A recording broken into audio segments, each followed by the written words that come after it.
শান্তার মতো লাগছে না? কিন্তু পাশের ছেলেটাকে শান্তাই তো মনে হচ্ছে। হ্যাঁ, শান্তাই তো। কিন্তু পাশের ছেলেটার সাথে কি করছে?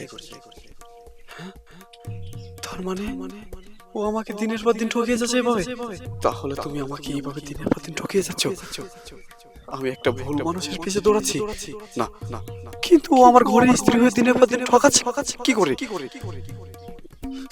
না, আমি তো আর নিতে পারছি না।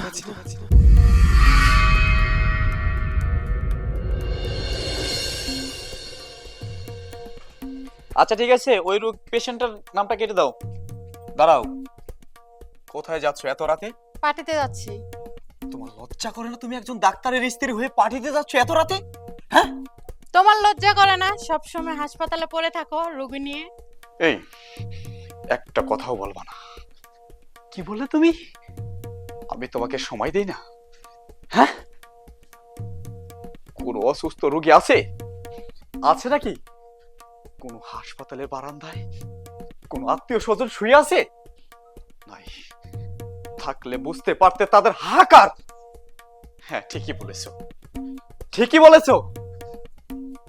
আমি কাপুরুষ, ঘরের স্ত্রীকে সময় দেয়নি। ঠিকই বলেছো। আরে আরে আমার মা যেদিন চিকিৎসা বিনে হাসপাতালের বারান্দায় চিৎকার করছিল, সেই বুক ফাটা কান্না আজ আমার বুকের মাঝে ধাও ধাও করে জ্বালায়। আমি নিজেকে কন্ট্রোল করতে পারি না। সেই বুক ফাটা হাহাকার কান্না আমার ভিতরে দাও দাও করে জ্বলে। তুমি বুঝবা না, তার কারণ তোমার ভিতরে সেই আর্তনাদ, মায়া, মমতা, ভালোবাসা কিচ্ছু নেই। আছে শুধু পার্টিতে যাবা, ফুর্তি করবা, মাস্তিতে মেতে থাকবা সারাক্ষণ। একবারও কি খোঁজ নিয়েছো আমি ওই হাসপাতালে খেয়ে আছি না না খেয়ে আছি? খবর রাখোনি, আর রাখবাই বা কেন? আমার থেকে তো তোমার বন্ধু বান্ধব পার্টি বড়। আমার মায়ের সেই কথাটি আমার আজও মনে পড়ে যায়। খোকা, কোন লোক যেন চিকিৎসা বিনে হাসপাতালের বারান্দায় না মারা যায়। বিশ্বাস করো শান্তা, ওই কথাগুলো মনে পড়লে না আমি এই ঘরে থাকতে পারি না। আমার সুখ শান্তি সব সব শেষ হয়ে যায়। আমার ইচ্ছে করে, বিশ্বাস করো, তোমাকে আঁকড়ে ধরে এই এই হাত দিয়ে এই বুকের মাঝখানে অনেক আদর করি, কিন্তু না, আমি পারি না। তোমাকেও কখনো বোঝাতে পারিনি আমার এই ভেতরটায় কি চাই। তুমি কখনো বুঝতে চেষ্টা করোনি। বুঝবে কি করে? আরে তোমার মন তো এই ইট পাথরের মতো শক্ত। তুমি বুঝবে কি করে? তুমি কখনোই আমাকে বোঝোনি, কখনো বুঝতে চাওনি।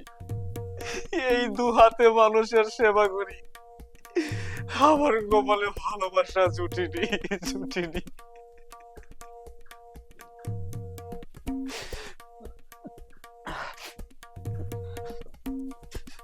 তোমাকে এসব কথা বলে তো কোনো লাভ নেই, কারণ তুমি তো এই পাথরে গড়া মানুষ।